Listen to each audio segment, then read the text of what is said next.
again, in the early Valley days, the role of the CFO was not to get in the way, right? How do I not hold the company back? Um, but yet ensure you're the first person that will be looked to if the company hits hard times. Hello and welcome to the Tech for Non-Techies podcast. I'm your host, Sofia Matveyeva. If you're a non-technical founder building a tech product or adding AI to your business, you're in the right place. Each week, you'll get practical strategies, step-by-step playbooks, and real-world case studies to help you launch and scale a tech business without learning to code. And this is not another startup show full of jargon, venture capital theater, or tech bro bravado. Here, we focus on building useful products that make money without hype and without code. I've written for the Harvard Business Review and lectured at Oxford, London Business School, and Chicago Booth, so you are in safe hands.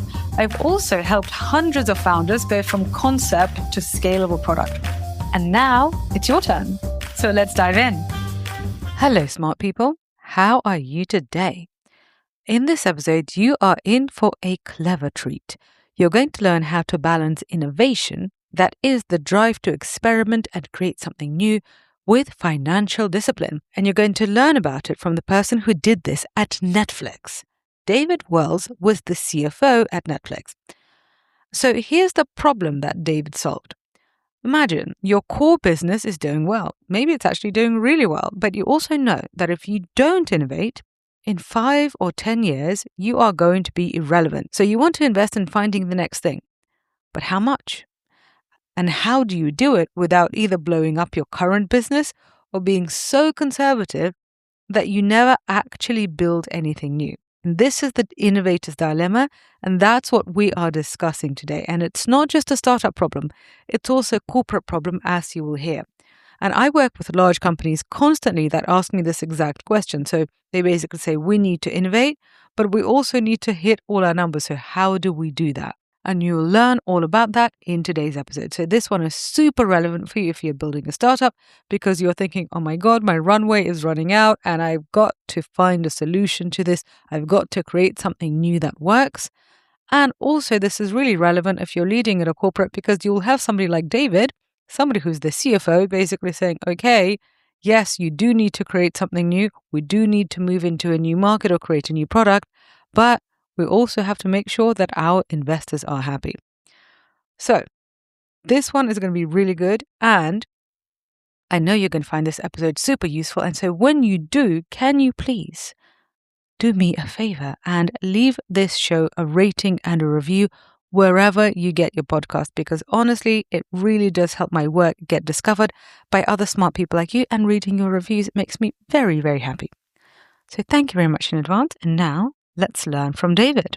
Welcome, David, to Tech for Non-Techies. I'm going to ask you some questions, but we also have we have some Tech for Non-Techies members online who are now going to ask you some questions. So basically, let's get started. What I really want to understand your interest in public policy, because I saw that at the University of Chicago, you studied public policy as well as your MBA. So what was it about public policy that drew you? Well, I think before Chicago, or before I went back for a grad degree, I worked for a nonprofit. So I've always had an orientation sort of towards the pro-social side of the house. It took 20 years to get back to it, if you will, because when I went to Chicago, I did the dual degree. So I did a policy degree and an MBA, and had always had that orientation. Did 20 years of pure capitalism, if you will, in terms of management consulting, and then near 15 with Netflix. And then now I'm splitting my time between a corporate board member for 3 public companies, and the other 50% of my time I do sort of nonprofit work for a number of different organizations, and small to larger. And that's where I'm applying more of the policy interest and skills and things like that. But that's where that came from. So I really want to dig into kind of you joining Netflix, because the journey from Chicago booth to management consulting, that's a fairly normal and standard journey. But I wondered, so you joined Netflix so I'm just looking at my notes, in 2014, right? 2004. Yeah. Yeah, done my research. And at this point, was like, did that seem like a crazy move?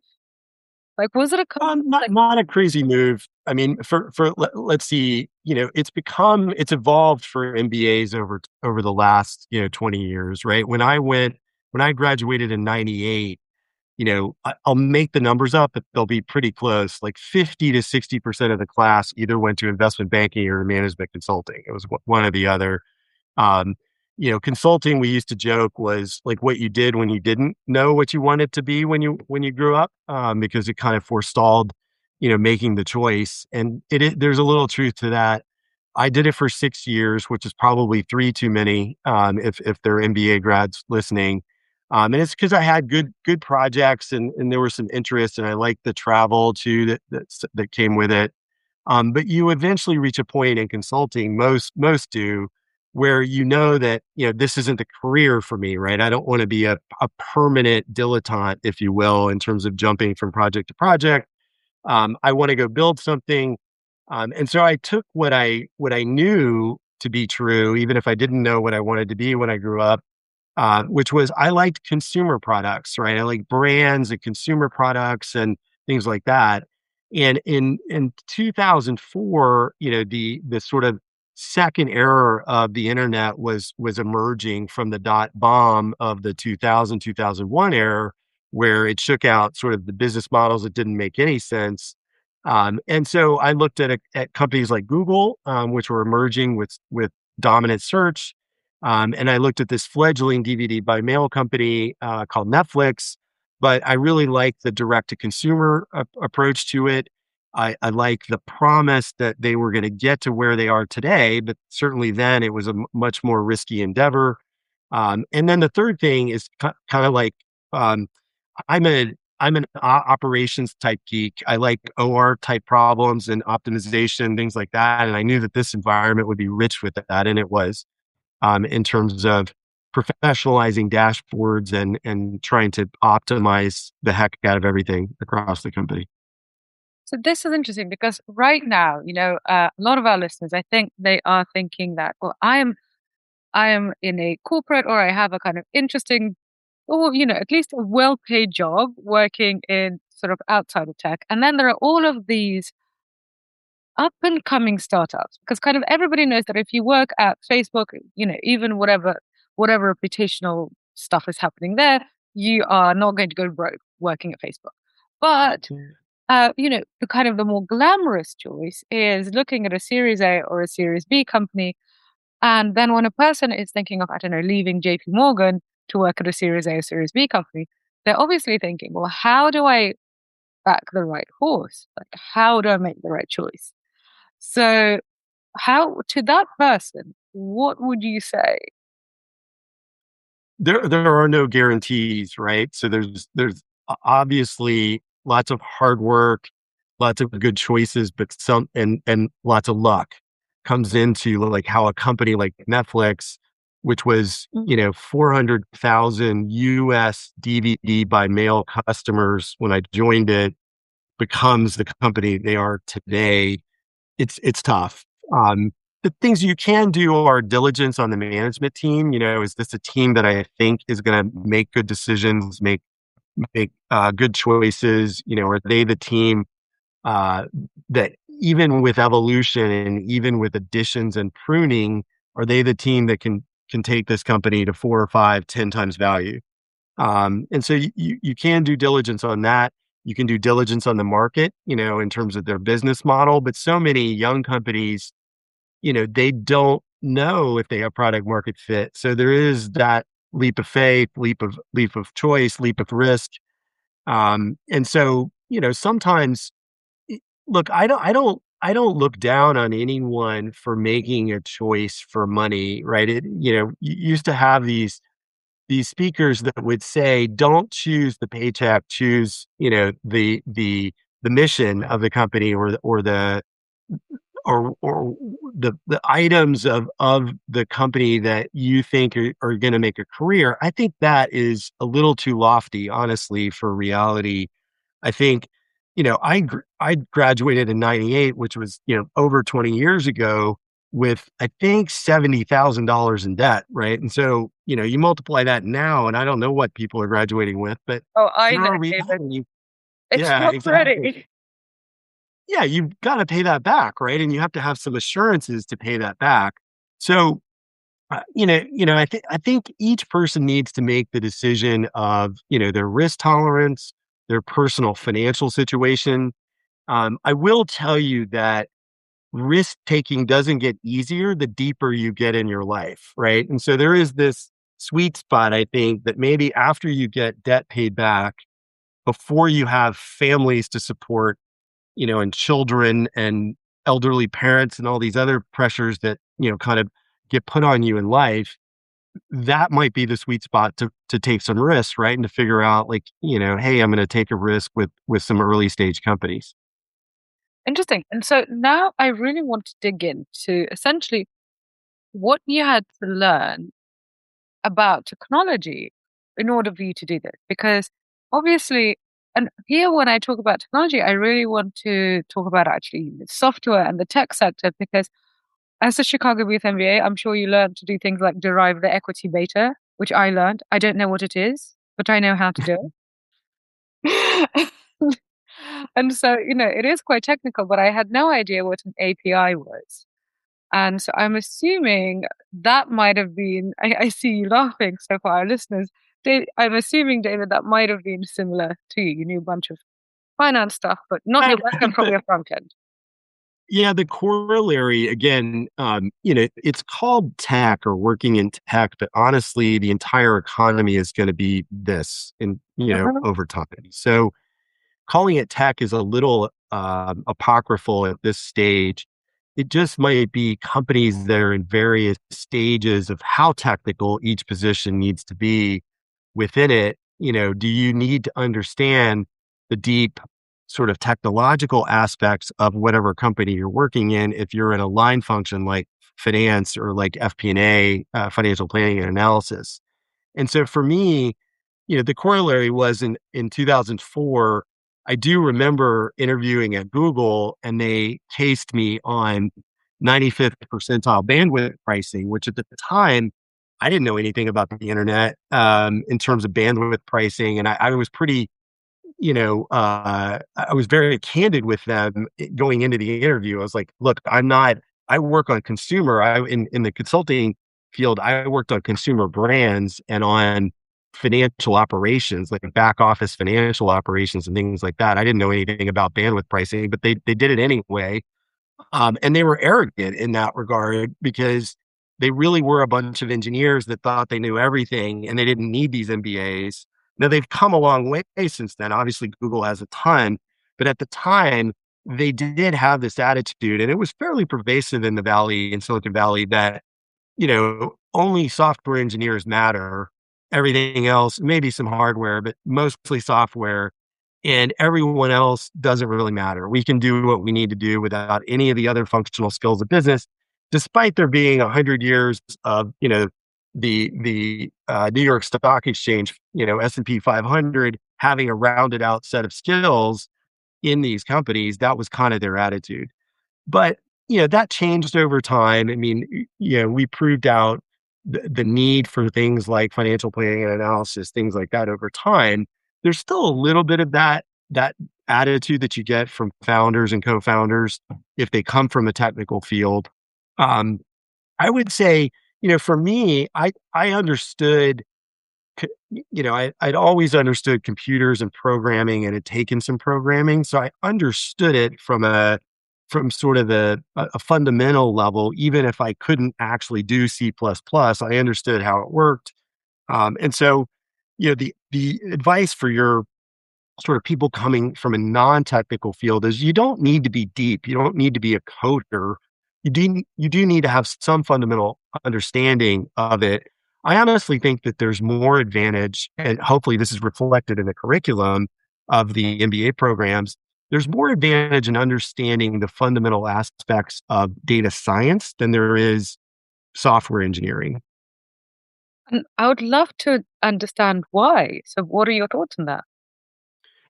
Well, because data science is the analysis blood of a company, right? Like you end up having massive amounts of data coming out of distributed databases, and you have to ask fundamental insight questions against that. And so the more that you understand, again, you don't have to run Hadoop clusters yourself, but you are in an advantage in a tech, especially in a technical company of understanding the fundamentals of how all that works. And so I think that there are advantages. I think, Chicago still is a very quantitative curricula, which is lends itself to tech because you understand what an R square is. You understand the fundamentals of statistics, and that ultimately ends up being the fundamentals of consumer A/B testing science. It ends up being sort of data driven decision making. All of that, lends itself. So I think Chicago is good in that respect.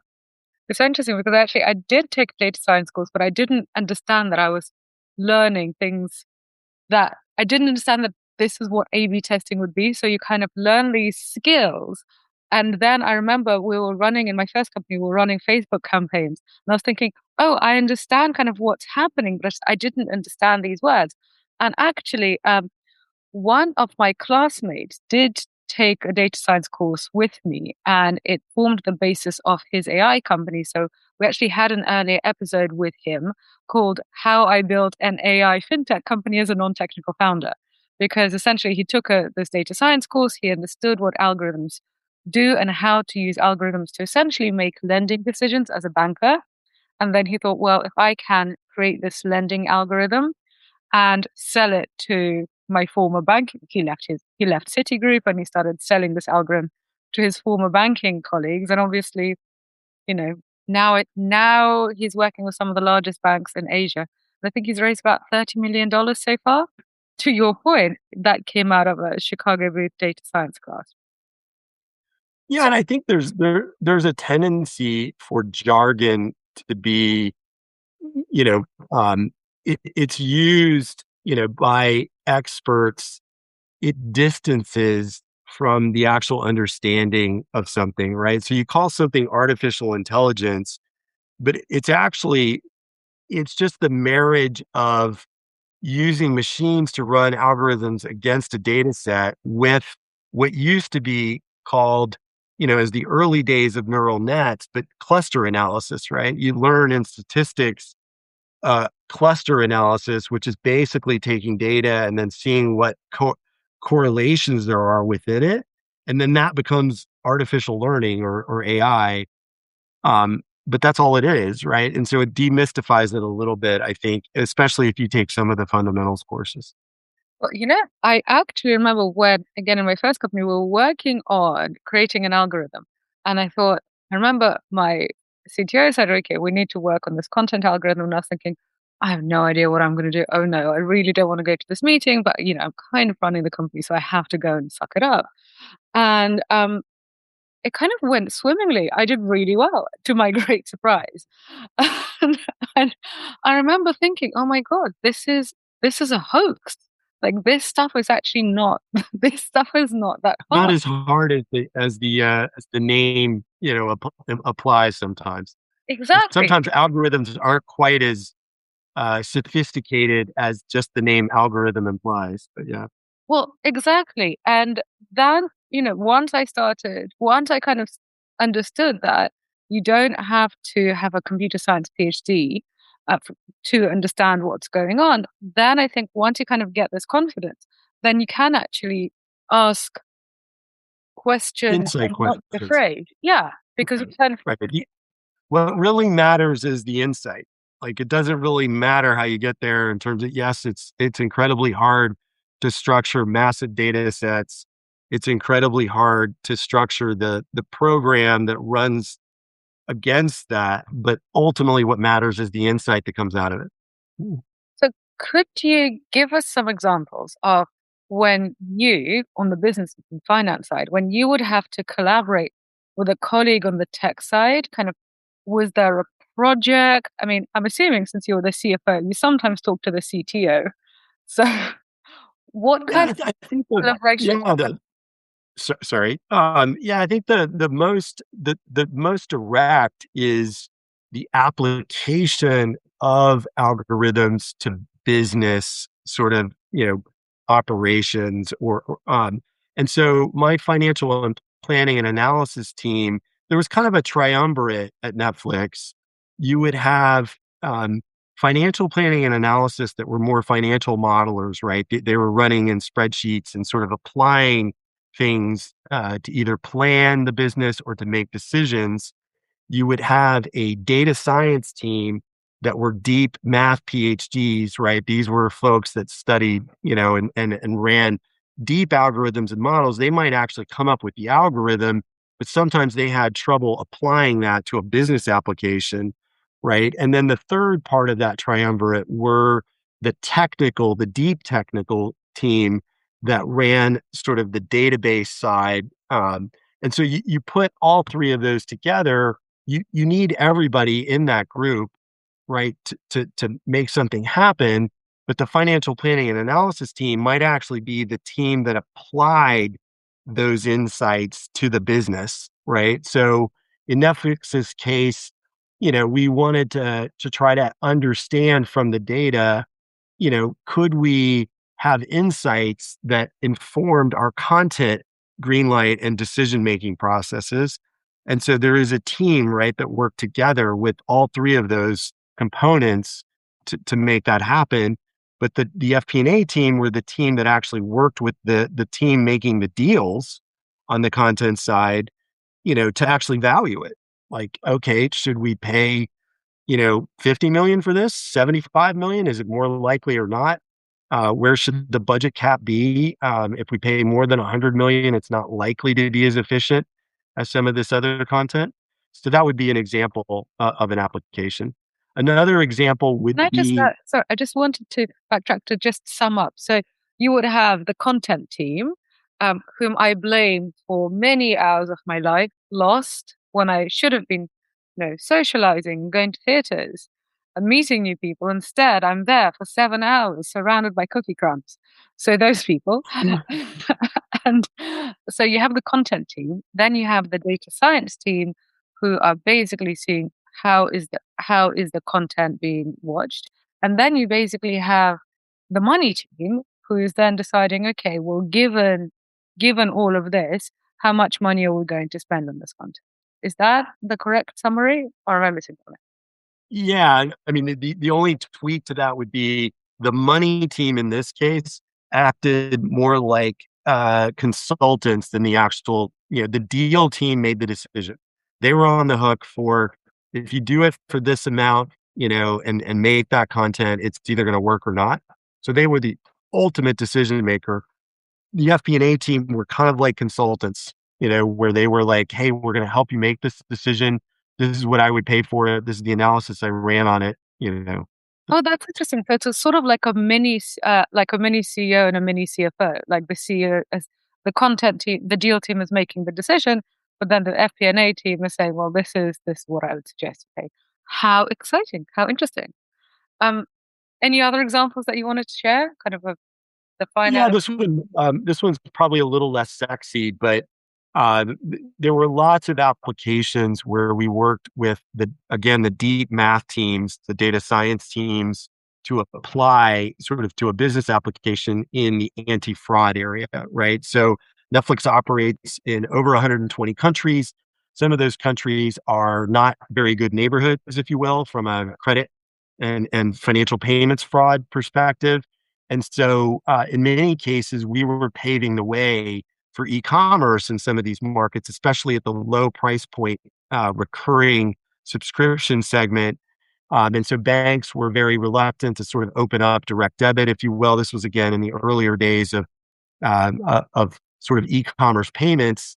And so we had many, many applications where we essentially built out an anti-fraud group from our FP&A unit, right? And so that group is still going today, and I think they're best in class and in the world in terms of trying to increase the funnel of people paying on a non-friction basis, but not let in the bad guys. Everybody wants to go through the innovation of Netflix. We've all read the case studies, but obviously nobody or not many people can do it. And one of the tensions that I see, especially on the CFO front, is how do you essentially allocate money towards risky projects and innovation without kind of and have some kind of sensible financial approach to it? Because there's kind of like this creative tension of we need to invest money into projects not working out, but also how long is a piece of string? Like when do we stop this? Well, yeah, you just described the role of a growth company CFO, right? So in the again in the early Valley days, the role of the CFO was not to get in the way, right? How do I not hold the company back? Um, but yet ensure you're the first person that will be looked to if the company hits hard times. So you're constantly balancing scenario planning around, growing more than you thought versus growing less than you thought. I mean, you're constantly sort of balancing those two things. Honestly, I had a very good partner with Reed, even from the beginning, where he was very aggressive and very, very aggressively pursuing a large addressable market, but understood that he couldn't completely like press everything on the growth gas pedal, right? So we set up some boundaries with the company around growth of operating margin over time. And again, that helps because a company doesn't suddenly go from loss making to profit making elegantly. You have to provide some metrics and steps along the way for that to be an elegant journey. And even then it can be hard. And so I had a very good partner where we just sat down and we had sort of constant operating margin, and the company still does that. The other boundary we had when we were pursuing international expansion, and it was aggressive, is no consolidated net loss, right? So we had our early markets like the US and were profit making, but the newer markets were loss making. And so the agreement together was we wouldn't go so aggressively that we would take the entire consolidated income negative. Meaning, that was our boundary. We could grow faster if we grew profit faster in the profit making markets. And so that was a useful guiding, multi-year guiding mechanism for balancing risk. So I wonder how that would translate to a traditional business that wants to innovate. Because, for example, I'm just thinking, I mean, this is literally one of my clients, and they asked me, and that's an interesting. So I'm going to ask you, um, because obviously so the company I'm thinking about, they're a large company. They're kind of in that Netflix model of when things were pretty good with the DVDs, but they know that they need to do the next thing, which is the tension of, well, things are pretty good here, but if we don't do something in the next 20 years, things are not going to stay this good. This is the innovator's dilemma, right? There's a Yeah. book about this. It's pretty well studied.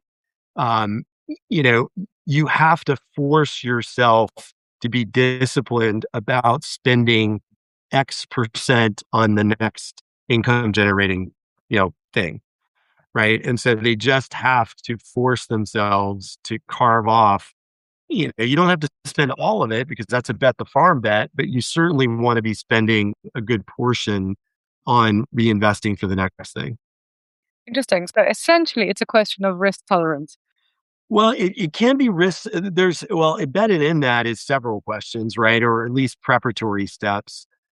Is the company public or not? Because that enters into the dynamic, right? If your investors expect a certain income or cash flow stream, and you have to create the room to reinvest, and that can be multi years, and you don't want a management team turnover in the middle of that, so you have to prep those steps.